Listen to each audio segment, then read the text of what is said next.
आज की प्रेस वार्ता भाजपाइयों और संघियों को आईना दिखाकर मैं शुरू करना चाहती हूं।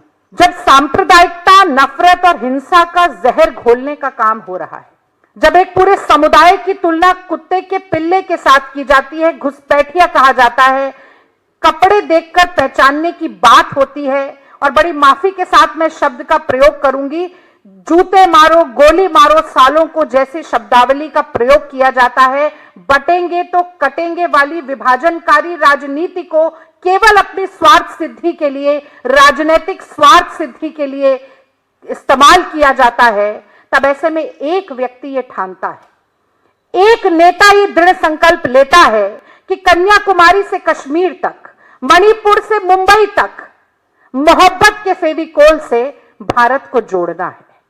वो व्यक्ति आपको देशद्रोही लगता है। एक ऐसा व्यक्ति जो ये ठानता है कि पिछड़ों की, दलितों की, महिलाओं की, मजलूमों की, शोषितों की आवाज को उठाना है, उनके हक और हुकूक की बात करनी है, उनके अधिकारों की लड़ाई लड़नी है, जातिगत जनगणना और महिला आरक्षण की बात करनी है, वो व्यक्ति आपको देशद्रोही लगता है। एक ऐसा व्यक्ति जो संविधान अपने हाथों में लेता है और कहता है कि महात्मा गांधी के देखे हुए सपने को साकार करूंगा, पंक्ति में खड़े हुए अंतिम व्यक्ति के आंसू पोंछूंगा, वो व्यक्ति आपको देशद्रोही लगता है। एक ऐसा व्यक्ति जो मजदूरों के, किसानों के, ड्राइवर हो, मैकेनिक हो, मोची हो, बढ़ई हो, उनके जीवन को जीकर उनकी तकलीफों को खुद महसूस करके निवारण और समाधान ढूंढने का काम करता है, वो आपको देशद्रोही लगता है।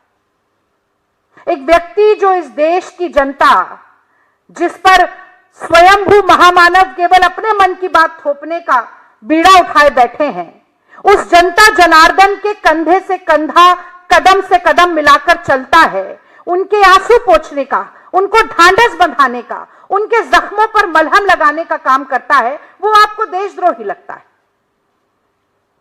और वो आपको देशद्रोही इसलिए लगता है क्योंकि भाजपा और संघ इस देश का सबसे बड़ा टुकड़े टुकड़े गैंग है।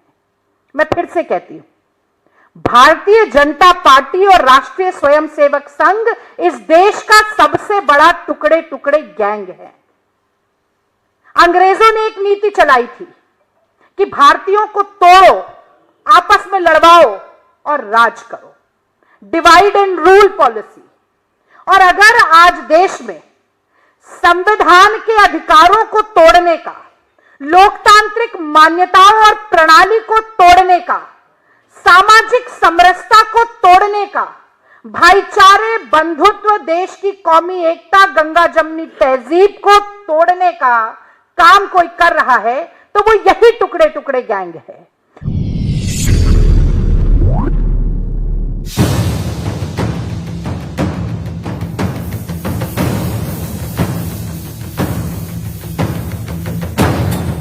This is India under Modi, the man who has turned brutality into official policy, where students get beaten for demanding fairness in examinations, and farmers get trampled for demanding what's rightfully theirs.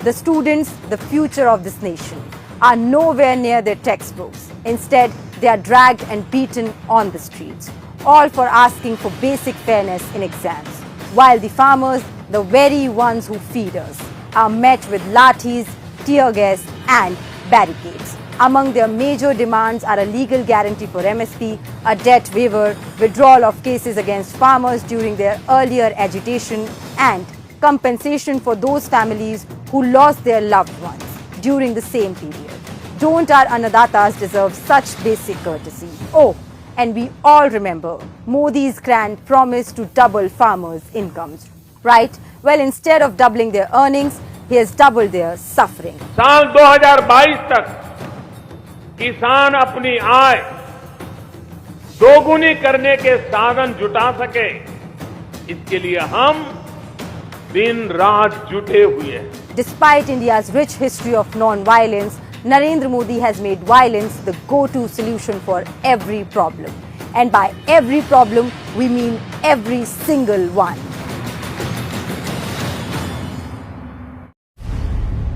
The economy is in free fall, and the RBI's latest projections are a shocking reminder for the Modi government's decade of failure.